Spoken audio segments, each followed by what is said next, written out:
Joining me now to discuss the news of the day is Jenna Clarke, Associate Editor of The Australian. Welcome, Jenna. Now, of course, Michelle Bullock kept the cash rate steady at 4.1% today, and it's the fifth month in a row that the cash rate has been at that figure and the fourth straight decision to hold it there. I mean, I suppose it's not a surprise that it didn't move today, but the next question is, well, when does it?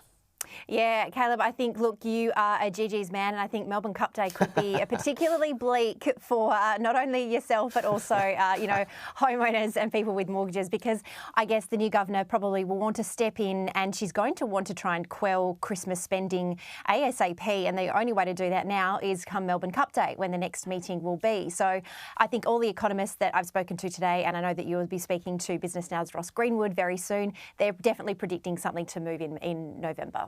You're not telling me I'm going to have to watch myself on the punt on Melbourne Cup Day, are you, Jenna? Mate, just go cashies, that's for sure.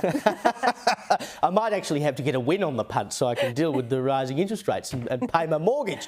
Now, the Yes campaign's been tapped on the shoulder by the Australian Electoral Commission overnight for its use of signs outside an early voting centre. Now, more specifically, it's the purple that you can see on the sign there with the white vote yes written on it, which was spotted by one eagle-eyed voter called Bruce, and he posted it on Twitter. And the AEC says it consists of white writing against a background that is of similar shade of purple to the AEC's long-standing branding, which you can see in the sign just behind the one we're showing on the screen there. And they've been placing them right next to these official voting centre placards. But, you know, instead of telling the Yes camp, well, maybe they should change their design, because it pretty much is the same purple, they've asked them to sort of move them on a little bit so it's not misleading. I mean, surely the Yes campaign knew when they were making those signs that it was exactly the same purple that the AEC has used forever and a day. I mean, it does look, you'd like to think that the most voters would be able to tell the difference, but it does look, for all the world, like an AEC sign. Yeah, look, given it is Paris Fashion Week, Caleb, I've been watching the runways pretty closely, and look, eagle-eye punters would know that there are many shades of purple that you can use, and I think it's very interesting that the camp have decided to use that exact shade of violet, which the AEC, as you said, has the long-standing logo. But I just don't understand the fact that rather than, making them sort of rip them all up, and I get that we're all about sustainability and we're trying to, keep the planet green, but moving them on, 5 metres is going to make a massive difference? I have no idea how that is going to work in real life. You know, of all the colours in the world, they had to pick purple, didn't they? It's quite interesting. Now, I can't get over this. Victoria's Treasurer today flagged an expanded tax on vacant residential land holdings. And this, of course, is the first day, the first parliamentary sitting of the new Allen State Government.